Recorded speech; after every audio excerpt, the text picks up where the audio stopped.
Assalamualaikum warahmatullahi wabarakatuh. Jumpa lagi bersama saya Ika Hairani di acara Sri Kandi Milenial. Dan pada hari ini kita akan berbicara tentang pasien COVID-19 yang harus cukup nutrisi. Para ahli gizi mengatakan para pasien COVID-19 yang melakukan isolasi mandiri atau isoman atau sedang dirawat di rumah sakit harus cukup nutrisi untuk mempercepat proses penyembuhan mereka. Orang dalam kondisi terinfeksi butuh vitamin dan mineral yang tinggi sekali.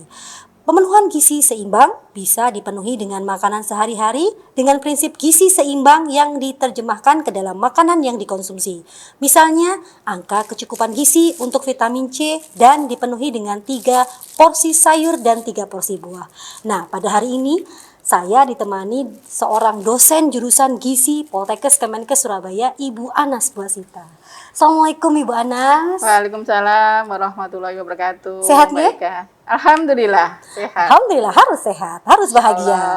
Sehat, bahagia, Allahu Akbar. Allahu Akbar. Nah, untuk hari ini kita akan berbicara tentang pasien COVID-19 yang harus cukup nutrisi dan kita ngobrol dengan ahli gizinya. Nah, untuk pertanyaan pertama ini Bu Anas, orang dalam kondisi terkena virus COVID-19, vitamin dan mineral apa saja yang dibutuhkan sebenarnya? Monggo silakan. Baik, Mbak Ika, terima kasih ini kesempatan yang diberikan. Jadi sebetulnya ini kita sudah 2 tahun mengalami pandemi COVID-19.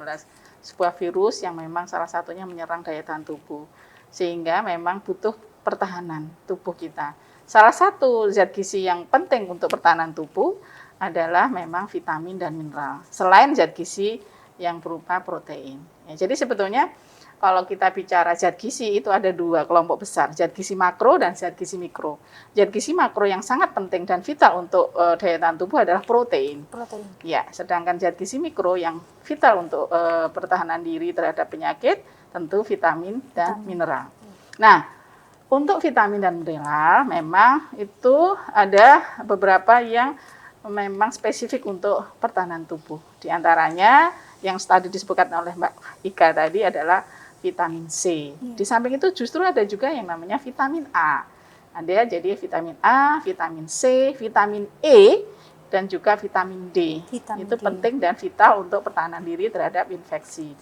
Sedangkan mineral, itu kita tahu ada mineral juga banyak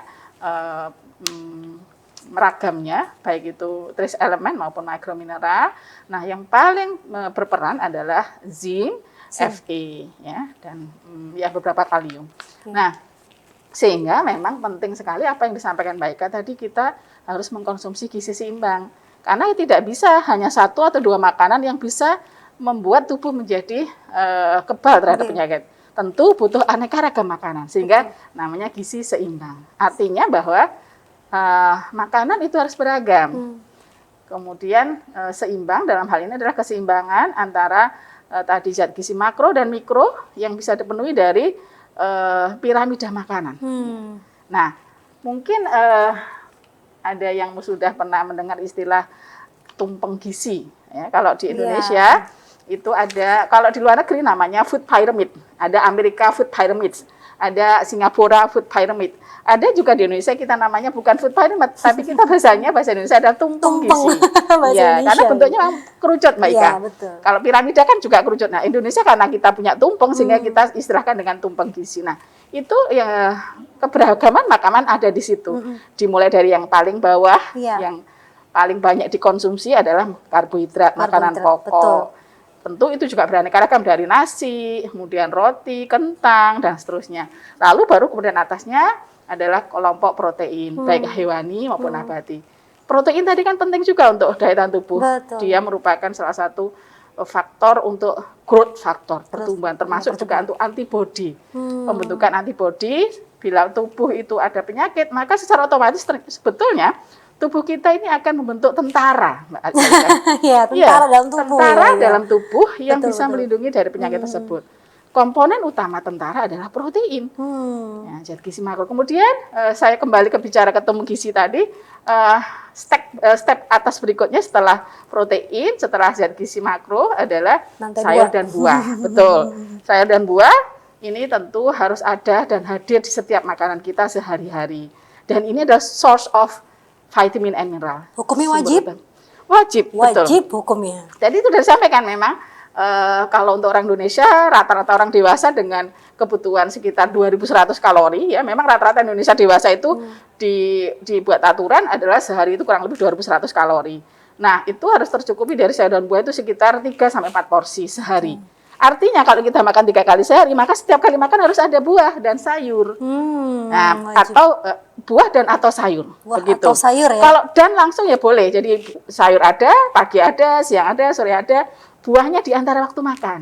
Oh iya. Begitu. Oke. Itu insya Allah sudah tercukupi. Tubuh kita akan tercukupi akan vitamin, mineral, dan beberapa unsur yang penting untuk dalam tubuh. Kecuali untuk ibu hamil, untuk anak balita yang sedang infeksi, itu tentu butuh suplemen. Karena tidak tercukupi hanya dari makanan. Tambahan lagi mungkin begitu ya, Bu? Oke.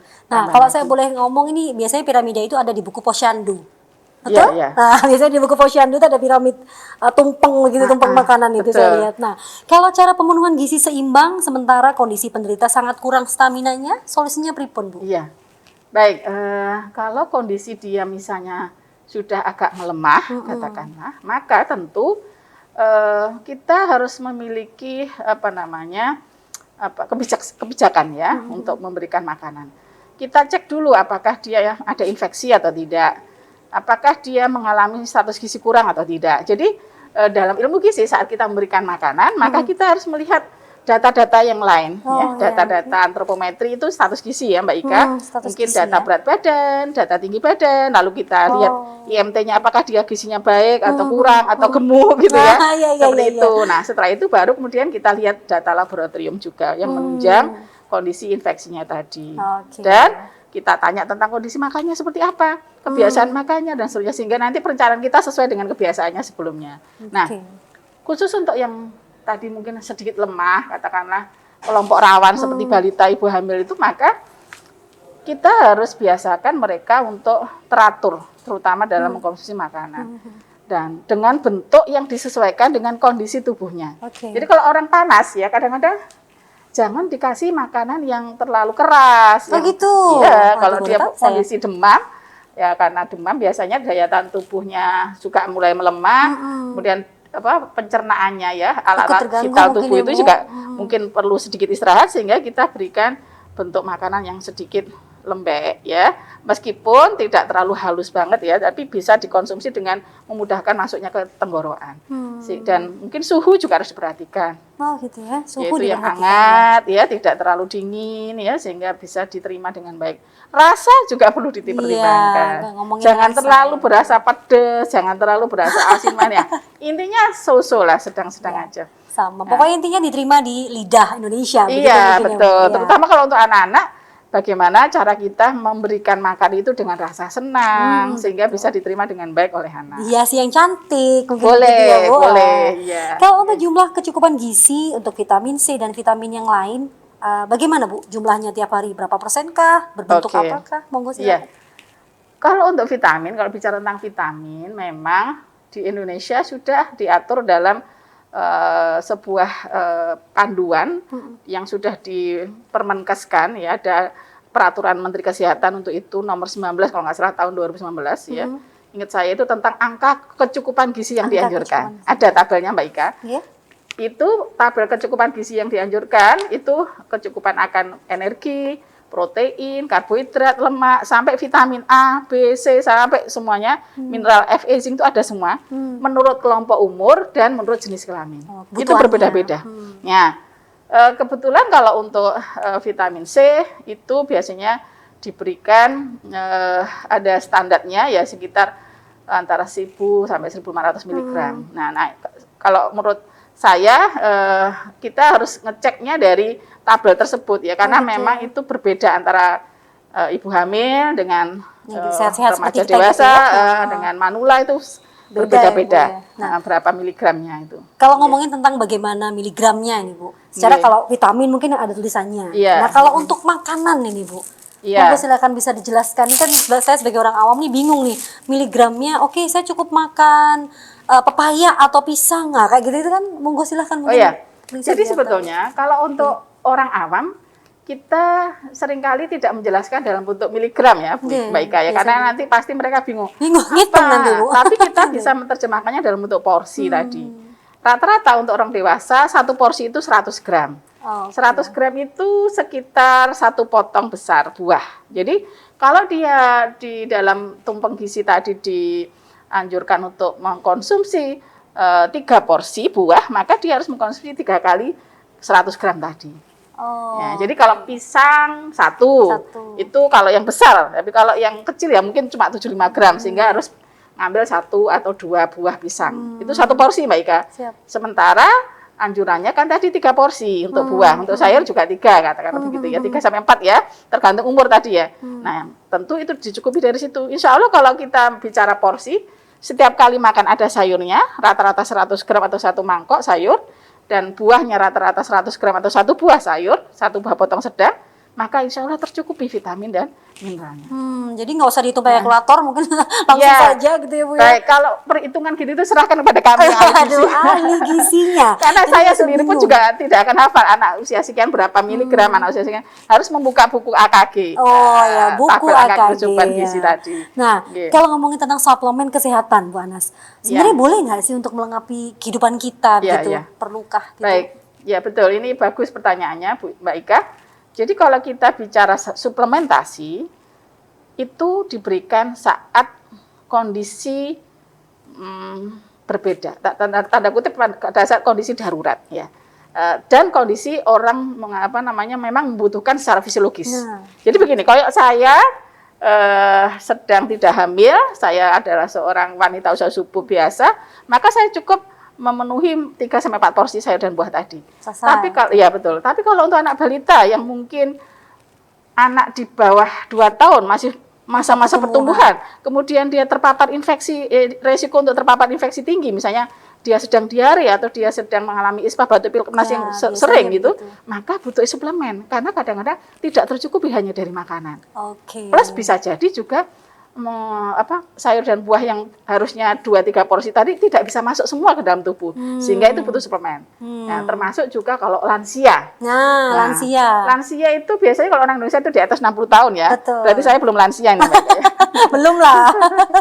Jadi kalau lansia misalnya, di mana lansia itu secara fisiologis dia mengalami perubahan gigi geligi. Nah, itu. Kemudian air liurnya juga sudah berkurang. Betul. Sehingga untuk makan buah tidak bisa makan buah nyel besar begitu ya, misalnya potong-potong mungkin gitu. betul. Jumlah banyak juga nggak bisa mungkin betul gitu ya, Bu. sekali. Dipikirkan Sehingga lagi. dia kadang-kadang makan buahnya harus di blender atau dibikin jus, sehingga itu kan otomatis karena ada penambahan air sehingga kuantitas untuk buahnya sendiri akan berkurang. Nah, karena tidak bisa terpenuhi langsung dari buah segar, sehingga memang perlu juga suplementasi, vitamin C suplementasi. Lalu kondisi yang lagi ada kondisi di mana bila di sekitar kita banyak akan terjadinya infeksi. Seperti masa COVID-19 ini. Aduh, ngeri Maka deh sebaiknya kayaknya. semua golongan umur harus ada suplementasi Harus vitamin. ada suplementasi vitamin. Dan bagaimana cara penguatan imunitas tubuh? Kita akan kembali lagi setelah tayangan iklan berikut ini. Jangan kemana-mana.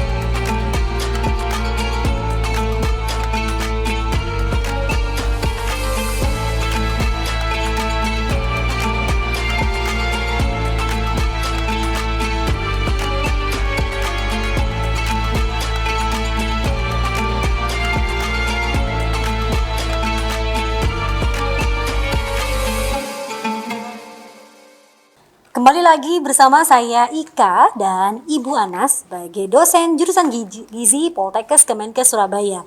Karena kita lagi ngomongin tentang bagaimana sih nutrisi yang cukup untuk hidup kita. Nah, tadi sebelum iklan kita ngobrolin tentang penguatan imunitas tubuh. Nah, Bu, penguatan imunitas tubuh itu seperti apa sih Bu bentuknya? Iya, baik, terima kasih Mbak Ika. Seperti yang tadi mungkin sudah saya sampaikan, bahwa memang sebetulnya tubuh kita ini sudah memiliki tingkat kepekaan untuk membentuk imunitas atau body immunity secara alamiah. Sebetulnya Tuhan, Allah Subhanahu wa Ta'ala itu sangat sayang pada manusia. Ya, Betul, ya. kita harus bersyukur banget. Betul. Karena di dalam tubuh kita itu sudah memiliki sistem imunitas sebetulnya. Dan itu dimulai sejak anak baru lahir. Berputar sendiri begitu Bu ya. Betul. Anak baru lahir itu memang imunitasnya masih 0. Tapi dia dibekali oleh sentuhan yaitu berupa ibunya, melalui payudara ibunya itulah yang akan membentuk antibodi anaknya nanti. ASI. Mulai dari kolostrumnya yang Iya, pertama betul, kali pertama keluar, kali. kemudian ASI ibunya, kemudian kasih sayang ibunya. Itulah nanti yang membentuk tentara-tentara imunitas dalam tubuhnya. Makanya kenapa mungkin ASI itu dibuat 2 tahun. Betul. Betul ya Bu ya? Salah satunya alasannya kenapa harus menyusui sampai 2 tahun adalah karena memang pembentukan body immunity itu butuh bertahap. Ya, seiring dengan perjalanan waktu anak, 6 bulan itu ASI full, Ya, tidak perlu makanan lain. Itu dia akan menjadi modal utama di samping untuk pertumbuhan anak juga untuk body immunity. Ya, kita tahu bahwa ASI itu adalah cairan hidup yang mengandung growth hormone, growth factor, yang tidak ditemukan di susu yang lain. Ya, nggak bisa Ya, dibeli. sehingga ini adalah, dan dia mengandung antibakteri, antibodi, anti-infeksi yang juga tidak ditemukan di Susu kaleng. susu lainnya. Nah, Ya, subhanallah. dan sehingga seperti yang kami selalu sampaikan di setiap kali ketemu ibu menyusui, susui anakmu lebih sering pada saat pandemi. Oh gitu ya Bu ya? Betul. Oh ada mungkin apa efeknya Bu? Kalau boleh Ya tahu? kalau misalnya kita bicara tentang ASI, karena dia itu spesifik. ASI itu akan memiliki keunikan, dia itu akan mengikuti apa kebutuhan bayi. Gitu ya? Saat kondisi ibunya sakit, maka ASI akan memiliki proteinnya lebih tinggi Oh gitu. Oke. sesuai kebutuhan bayi untuk membentengi bayi dari penyakit yang diderita ibunya. Oh. Termasuk saat bila ada infeksi di sekitarnya banyak, maka ASI juga memiliki antibakteri, anti virus tentara tadi. sendiri gitu. Betul. Karena apa? Karena produsernya Allah Subhanahu wa taala, langsung dari Allah. Iya. Pabriknya itu bukan pabrik kaleng-kaleng seperti susu yang lain ya. Bukan madein ini. Iya, betul. Itulah makanya antibodi itu terbentuk saat balita. Kemudian setelah dia menjelang usia 6 bulan ke atas, mulailah dia makan MPASI. Gizi seimbang di situ mulai kita terapkan.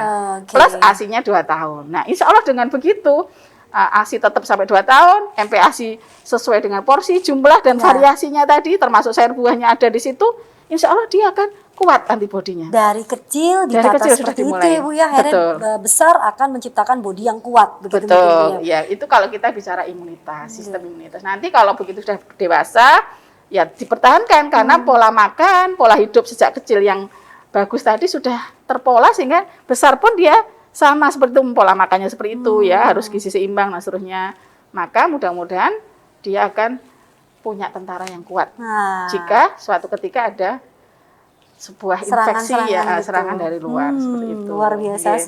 Sebenarnya kalau Ini contoh aja Mbak Ika ya. monggo, silakan. Ini saya punya buku, kebetulan kita bikin buku menu kudapan untuk meningkatkan imunitas di masa pandemi, Oke. di mana salah satunya di sini ada beberapa teori terkait beberapa vitamin yang bagus untuk daya tahan tubuh. Ini contoh vitamin A. Vitamin A itu kalau untuk anak balita dibutuhkan sehari itu 400 RE atau satuan retinol ekuivalen. Kemudian untuk ibu hamil beda. Ibu hamil 900 RE. Kemudian kalau lansia 625 dan seterusnya. Nah, seperti itu bisa tercukupi dari makanan sehari-hari.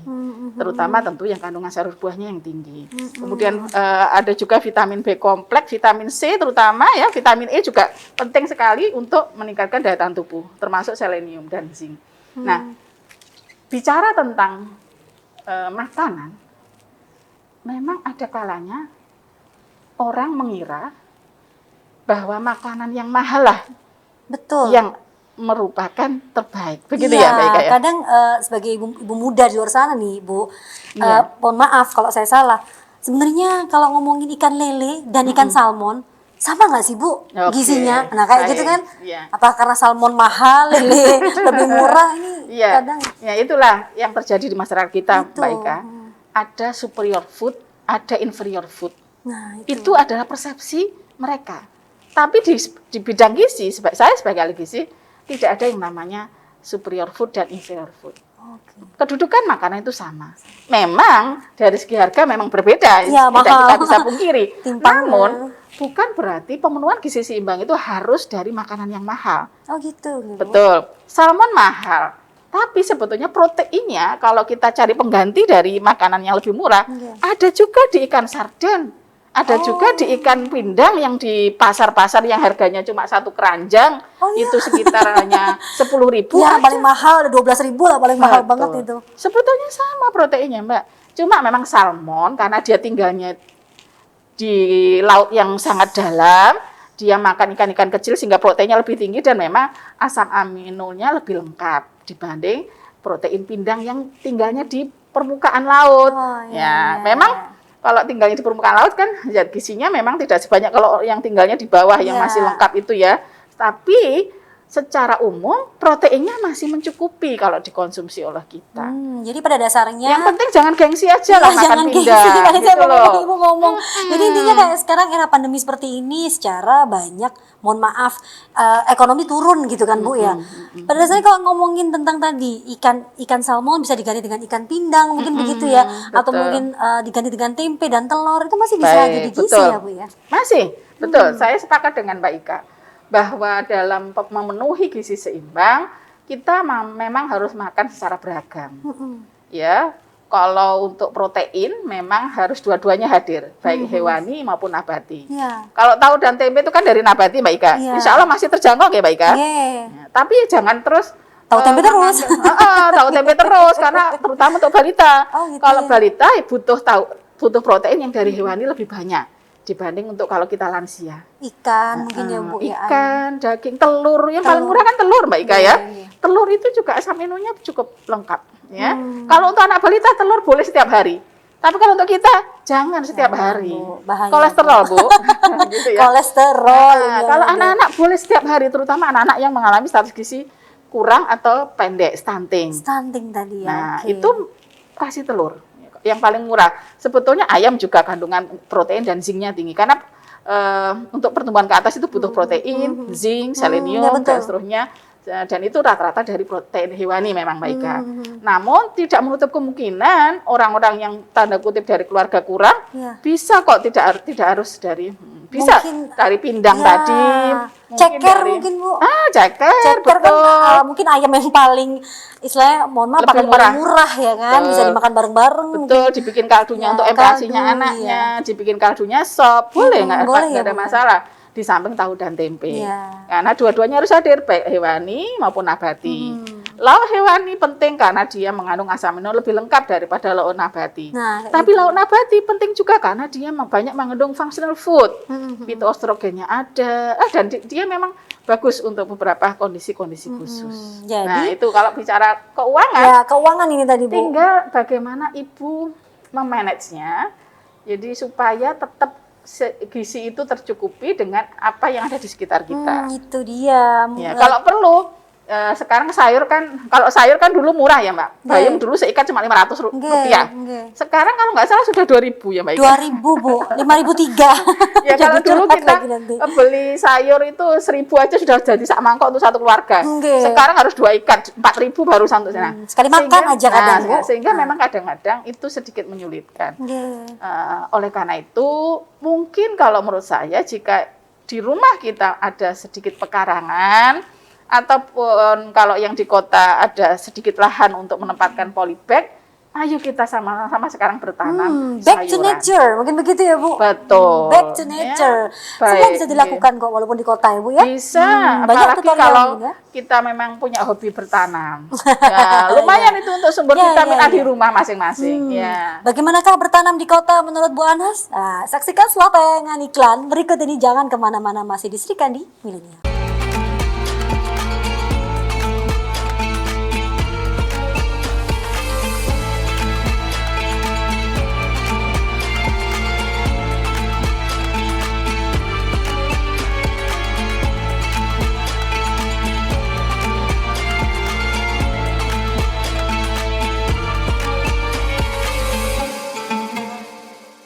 Kembali lagi bersama saya Ika di Sri Kandi Milenial, juga dengan Ibu Anas sebagai ahli gizi dari Poltekkes Kemenkes Surabaya. Kita ngomongin tadi sebelum iklan adalah back to nature, atau ayo bertanam yuk di rumah, bisa kok gitu ya Bu. Ya, Nah, betul. adakah Bu trik ini Bu, tips atau triks bertanam di rumah sebagai upaya berhemat? Nah, itu monggo silakan. Baik. Ya, memang kita harus pandai sebagai ibu, Mbak Ika. Karena ibu itu adalah catering keluarga. Iya betul. Apalagi di masa pandemi yang seperti ini, kita tahu mungkin pendapatan suami atau pendapatan kita mungkin sedikit terasa ya karena Ya, kenaikan efek lah beberapa gitu. bahan makanan. Oke. Oleh karena itu, memang pemilihan bahan makanan menjadi penting sebagai seorang ibu. Bahwa sumber vitamin dan mineral memang dari sayur dan buah, tapi bukan berarti harus dari buah yang mahal atau sayur yang mahal. Contoh misalnya, ada kalanya orang itu lebih senang makan sayur brokoli yang mahal karena tinggi vitaminnya. Padahal sebetulnya itu juga hampir sama lah vitamin A-nya dengan wortel atau dengan kangkung, bayam. Ya cari yang lebih murah. Yang dulunya suka sayuran yang beli di supermarket yang tanda kutip memang harganya lebih, maka coba kita cari ke pasar, nggak ada masalah. Kalau perlu bertanam tadi. Atau kalau misalnya kita bisa menggerakkan warga ya, para ibu PKK gitu, ya kita bikin namanya kalau di dinas hidroponik mungkin. Hidroponik atau kawasan hijau boleh. Ada kan biasanya di sekitar RT RW itu ada space ruang itu. Ayo kita tanam bersama, cari bibit kangkung, bibit bayam, bibit terongnya. Mungkin Pak RT Pak RW-nya nyari minta ke Dinas Pertanian. Kita nanam bareng-bareng, panen bareng-bareng.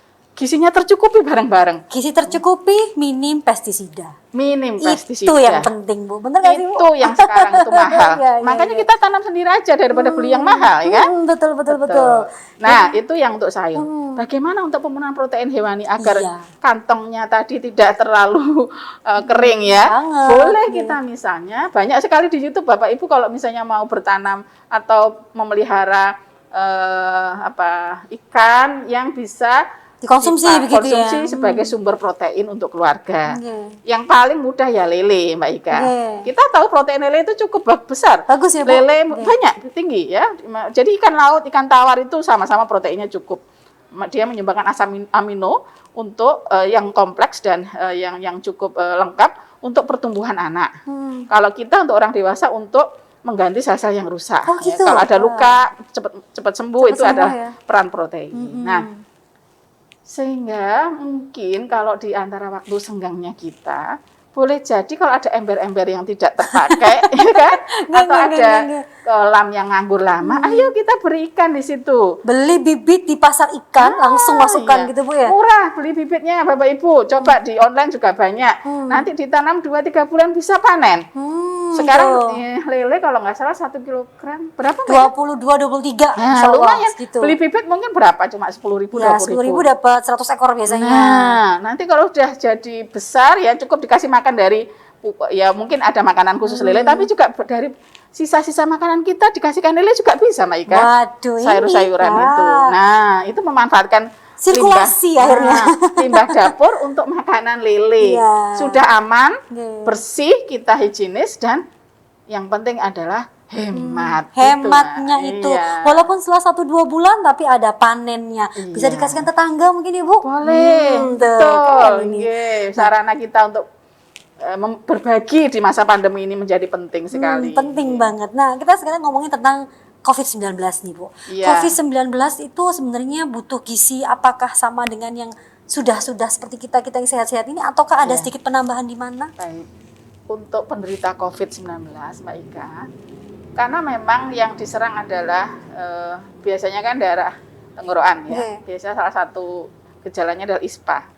Batuk kering, kemudian ada panasnya, beberapa juga insomnia ya, tidak bisa mencium ya, sehingga perasa juga hilang. Perasa mungkin beberapa saat hilang, mungkin ada sedikit yang dizzy atau pusing. Nah, sehingga perlu makanan ekstra.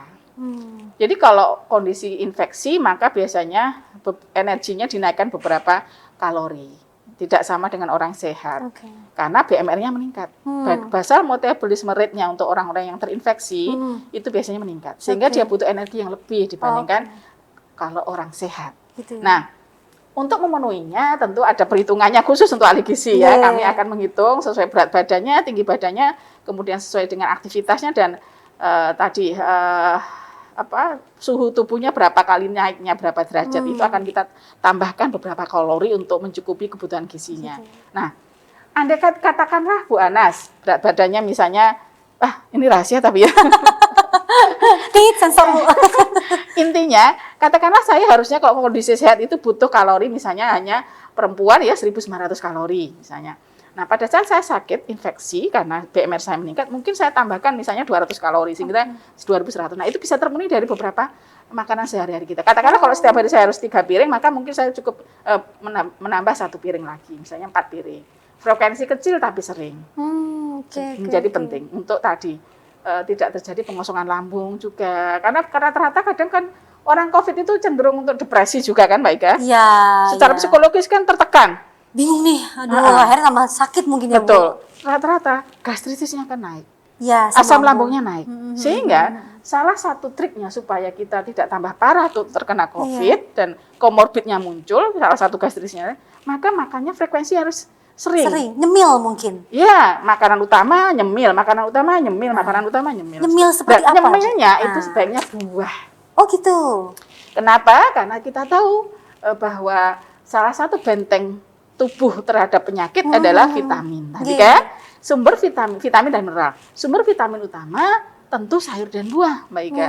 Nah, kalau sayur sudah hadir di setiap makanan utama, maka buah bisa hadir di makanan cemilannya tadi. Ya. Buah apa ini Bu? Spesifik buah apakah yang baik untuk para isoman ini? Kalau yang kaya akan vitamin C, ya karena tadi kita memang bicara ya, memang vitamin C, vitamin A itu menjadi apa ya? Idola. saat pandemi ini. Iya, betul. Sehingga kan banyak, termasuk juga herbal ya Mbak, beberapa herbal kekayaan Indonesia, kunyit, ginger itu juga kaya akan anti infeksi, ya. Kemudian juga kaya akan minyak atsiri yang bagus untuk pertahanan diri tubuh. Nah, untuk vitamin memang yang tertinggi vitamin C itu ada di jambu biji. Ya kalau kita bisa spesifik makanan ya. Bukan jeruk Mbak Ika ya. Jadi kalau orang-orang dulu itu mengira bahwa yang tertinggi itu jeruk vitamin C-nya, tapi padahal tidak. Yang tertinggi jambu biji, jambu biji merah boleh yang warna merah jus. Kemudian ada di bawahnya mangga, kemudian baru jeruk dan seterusnya ke bawah. Jadi kalau segala buah sebetulnya bagus. Yang mana yang terbeli aja. Oh, yang mana yang terbeli? Yang mana yang terbeli aja itu semuanya mengandung vitamin. Ya, apalagi kalau punya pohonnya sendiri. Waduh, tambah ini gratis. Ya. Enak banget nih kayaknya. Pepaya juga kaya vitamin A. Ya, dia merupakan sumber utama provitamin A, karotennya tinggi. Dia merupakan vitamin A itu bagus untuk kesehatan sel membran tubuh, termasuk sel-sel membran dalam ini saluran pencernaan. Saluran pernafasan. Nah, gitu. Padahal Pepaya pepaya itu bagus. Ya, terutama maksud saya buah-buahan yang kaya vitamin A. Ya, vitamin A. Salah satunya pepaya, ya termasuk mangga yang berwarna, buahnya berwarna. Mangga ya, bukan pencit, mangga. Mangga yang sudah berwarna orange. Ya, kalau pencit kan masih putih. Itu vitamin A-nya nggak banyak. Dia patinya yang banyak, karbohidratnya yang banyak. Di garis bawah itu. Betul, iya. Ini penting di garis bawah nanti pas ada orang makan pencit semua. Ini vitamin A nih. Iya. Gitu. Jadi kalau mangga, kalau masih muda, mangkal begitu ya karbohidratnya yang lebih banyak patinya. Begitu seiring perjalanan waktunya dia menjadi menguning dan matang, mulailah semakin banyak vitamin A-nya. Ya, dan itu bagus untuk kesehatan sel-sel membran dari pernafasan. Iya, Aduh. Lalu protein susu juga penting untuk menjaga kesehatan paru-paru. Nah, ngomongin susu, kemarin tuh sempat heboh susu beruang. Iya. Itu tuh perlu dibahas nih Bu sebagai ahli gizi Bu. Nah, saya prihatin Mbak Ika sebetulnya. Kenapa? Karena ketakutan begitu. Sampai viral di mana-mana. Betul, ketakutan yang begitu begitu salah ya, takut tapi salah action ya. Sebetulnya susu beruang saya kira ya terlepas dari bahwa memang manfaatnya itu bagus untuk kesehatan, namun sebetulnya untuk mencegah COVID itu bukan satu-satunya adalah susu beruang. Karena memang di susu itu tanda kutip memang proteinnya relatif tinggi, mudah cerna karena di situ ada beberapa bakteri menguntungkan di sana. Namun sebetulnya dari susu kita sendiri yang ada di rumah pun juga bisa. Nah, ditambahkan dengan buah sayur. Ingat, buah-buahan itu juga merupakan sumber prebiotik. Prebiotik ya Bu ya? Contohnya pisang. Prebiotik itu adalah makanan untuk bakteri positif yang ada di usus. Nah, itu penting kan kita tahu. Mungkin satu merek tit itu yang depannya Y itu mungkin bisa boleh Bu? Ya, boleh. Itu juga prebiotik. Kalau itu probiotik karena dia sudah ada bakteri yang diberikan, bakteri positifnya. Prebiotik. Ini kesehatan pencernaan usus-usus. Dan itu penting saat pandemi ini karena kan virus itu juga menyerang daerah pencernaan tubuh. Jadi pada dasarnya susu itu penting. bukan satu merek itu ya Bu ya, semua susu bisa ya Bu ya. Tidak harus seperti itu. Boleh yang lainnya, plus tentu gizi seimbang tadi untuk mendapatkan prebiotiknya. Ya, Mau minum susu. satu tandon kalau nggak ada gizinya juga percuma juga Bu. Betul. Kalau anak balita saya sarankan ASI. Sudah itu wis. gampang, Titik. enak sudah all package dari Allah tuh sudah. Betul. Itu Ya. prebiotiknya bahkan bakteri positifnya sudah lengkap di situ. Iya. Ya. Dan bagaimanakah Bu Anas tentang saran untuk para pasien COVID-19 yang kemana-mana setelah tayangan berikut ini?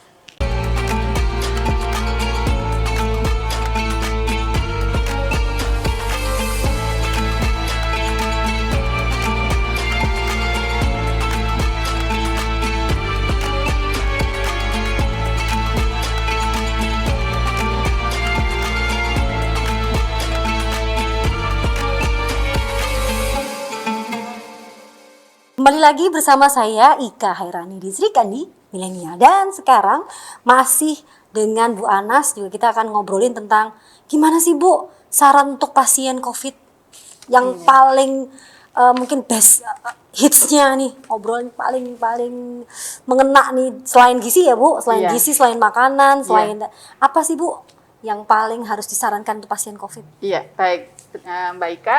Sejak tadi kita kan bicara tentang gizi seimbang ya. Betul. Itu adalah salah satu pilar dari gizi seimbang sebetulnya. Makanan itu salah satu pilarnya. Pilar yang lainnya itu ada 4 sebetulnya di gizi seimbang. Ada beraktivitas fisik secara teratur, menimbang berat badan dengan rutin, dan juga menjaga kebersihan. Perilaku hidup bersih dan sehat. Jadi kalau kita memberikan saran pada para penderita COVID, terutama yang isoman di rumah masing-masing, maka yang pertama memang gizi yang utama. Tercukupi dari segi vitamin dan mineralnya. Makan teratur, porsi kecil dan sering, kemudian perbanyak buah di antara waktu makan tadi untuk memenuhi vitamin yang dibutuhkan oleh tubuh untuk pertahanan diri terhadap penyakit. Kemudian yang kedua tentu seperti pada pilar kedua dari gizi seimbang adalah jangan lupa tetap beraktivitas fisik. Ya boleh kalau misalnya sedang isoman di rumah sambil jalan-jalan di keliling rumah. Mungkin juga kalau yang mampu memiliki sepeda statis, lakukan olahraga sebentar dengan sepeda statis, atau mungkin kena matahari Bu mungkin. Nah, itu juga penting. Biasanya pasien isoman memang dianjurkan untuk terpapar sinar matahari kurang lebih 20 menit sehari. Jam berapa Bu? Nah, vitamin D, jadi kenapa harus berjemur itu kan karena salah satu sumber provitamin D adalah sinar matahari. Di mana vitamin D juga penting untuk proses recovery. Nah, biasanya dulu zaman saya kuliah, Mbak Ika, itu memang waktu berjemur yang ideal itu antara jam 8, jam 9 pagi. Namun, seiring dengan perjalanan waktu, banyak penelitian dan jurnal-jurnal yang kita baca, ternyata vitamin D yang optimal saat kita ingin mendapatkan yang terbaik dari sinar matahari adalah sekitar jam 10. Malah jam 10? Betul. Boleh sampai maksimal jam 12. Namun, jangan terlalu lama sampai 2 jam. Itu nanti akan gosong nanti ya. Skincare mahal ya Bu. Plus mungkin juga ada risiko terkena kanker kulit. Sehingga cukuplah 20 menit. 20 menit cukup ya Bu? Melakukan aktivitas yang ringan mungkin? Boleh. Jadi orang itu biasanya kalau diem, lemas, ya mager itu kan badan nggak enak banget toh rasanya gitu. Sehingga perlu kita berjalan sebentar, kemudian berjemur. Nanti kalau sudah berkeringat, enak Bu Ika. Benar, kalau sudah berkeringat itu mood juga jadi meningkat. Iya, betul. Ya, dan itu salah satu upaya kita juga untuk merecovery orang yang menderita COVID. Hati harus gembira. Nah, itu. Karena kadang kita lebih baik jangan lihat berita deh kayak yang lihatnya Bu. Bener nggak sih? Karena stres nih pasti. Penderita isoman tuh satu, stres pasti Bu. Betul. Adakah cara memanajemen stres Bu? Sebagai ahli gizi nih. Jadi ahli gizi juga harus tahu psikologi memang Mbak Ika. Gitu ya, Bu?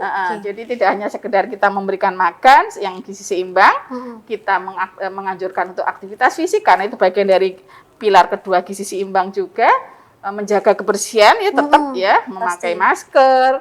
Kemudian kalau mengambil makanan dan seterusnya menyiapkan makanan harus cuci tangan dengan baik dan benar. Kalau bersentuhan dengan benda-benda harus segera kita bersihkan, disinfektan dan sebenarnya itu harus tetap dilakukan. Plus stress management memang betul. Psikologis ya, jadi kesehatan jiwa itu memang nanti akan berpengaruh pada kesehatan fisik. Betul.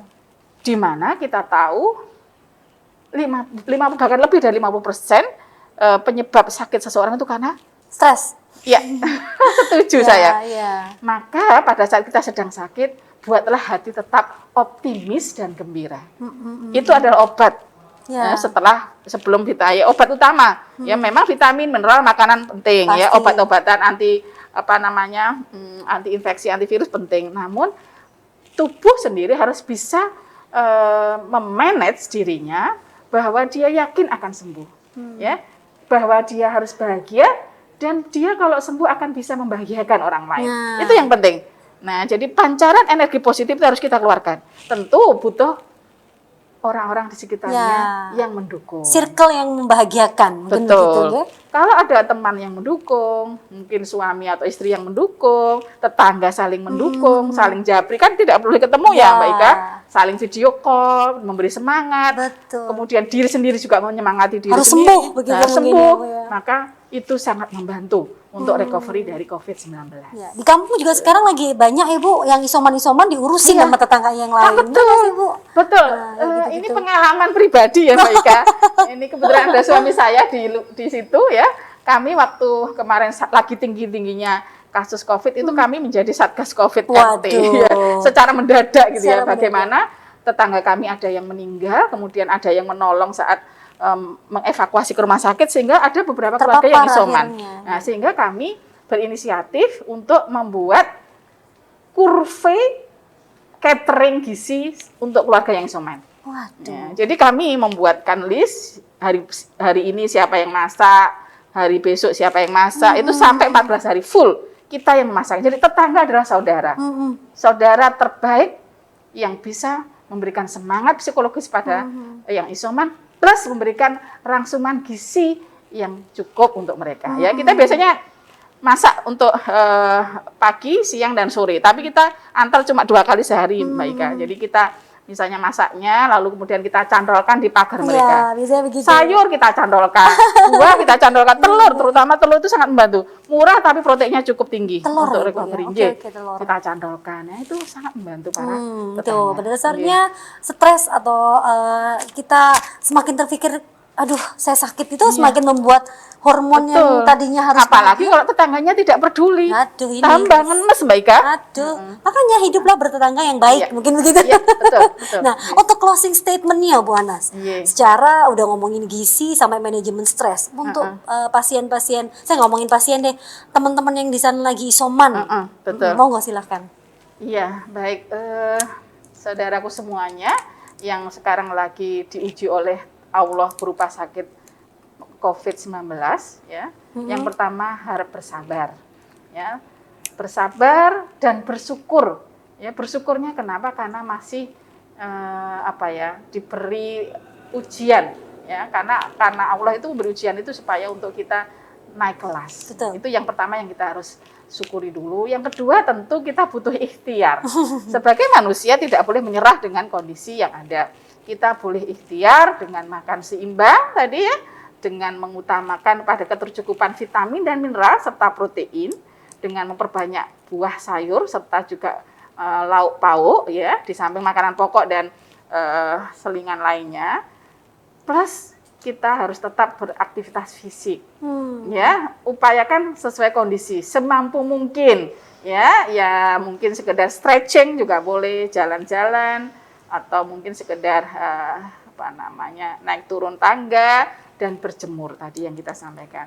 Berjemur adalah salah satu kegiatan relaxing plus dia merupakan proses kita mendapatkan exposure terhadap vitamin D. Vitamin D sangat penting untuk proses recovery akan COVID-19. Tentu hati harus gembira. Sehingga saya sarankan pada para teman-teman saudara kita yang sedang isoman harus positive thinking. Pasti sembuh. Pasti sembuh. Badai pasti berlalu. Ya, insya Allah begitu Mbak Ika. Dan yang terakhir tentu ibadah harus ditingkatkan. Oh iya, betul. Ini bentuk sentilan Allah kepada kita sebagai manusia yang mungkin kadang lalai dan lupa. Insya Allah kalau kita dekat sama Allah akan menolong kita. Allah akan menolong kita, bener banget. Jadi bukan hanya makanan saja, tapi ibadah juga ditata lagi, mungkin begitu. Dan Bu Anas Bu Asita ini sudah menghasilkan 5 karya buku yang luar biasa. Salah satunya resep kudapan untuk meningkatkan imunitas tubuh. Ada lagi buku tentang Aku Ahli Gizi. Terus buku lagi tentang berjuang di tengah pandemi, dan juga buku percepatan pencegahan stunting. Dan yang kelima adalah gizi dalam daur kehidupan di masa pandemi. Ini semua keluar di pandemi ya Bu ya? Iya, itu Inspirasinya di pandemi. Masya Allah, itu kita harus bersyukur Mbak Ika. Ternyata di saat-saat Allah menguji kita dengan pandemi, tidak hanya saya Mbak Ika, banyak teman-teman kami yang justru produktif di masa pandemi, termasuk membuat buku ini Mbak Ika. Itu Malah lebih luar biasa yang lagi. rata-rata terbitnya tahun 2019 sama 2020 ya, dan yang terakhir yang buku apa ya, yang berjuang di tengah pandemi ini baru 2021. Ada. Jadi Ini buku-bukunya terbitnya di mana atau bagaimana cara memang mendapatkannya? terbitnya ada di Poltekkes Kemenkes Surabaya Bapak Ibu, sehingga memang monggo jalan-jalan ke kampus kalau nanti sudah tidak ada pandemi. Monggo jalan-jalan dan dapatkan bukunya. Begitu nih Bu? Iya, boleh, Aduh, silakan. luar biasa Boleh sekali. pesan juga ke Mbak Ika, nanti Oh kita iya, cetakkan. monggo silakan langsung datang ke MTV atau DM ke Boleh. Instagram kami. Iya. Matur nuwun Bu Ana. Sami-sami, semuanya, Mbak Ika. Semoga sehat selalu, keluarga Amin. juga. Dan jangan lupa setelah tayangan Sri Kandi Milenial akan ada tayangan berikut lagi. Dan saya pamit undur diri. Assalamualaikum warahmatullahi wabarakatuh. Waalaikumsalam warahmatullahi wabarakatuh. Running text, running text. Oh, iya.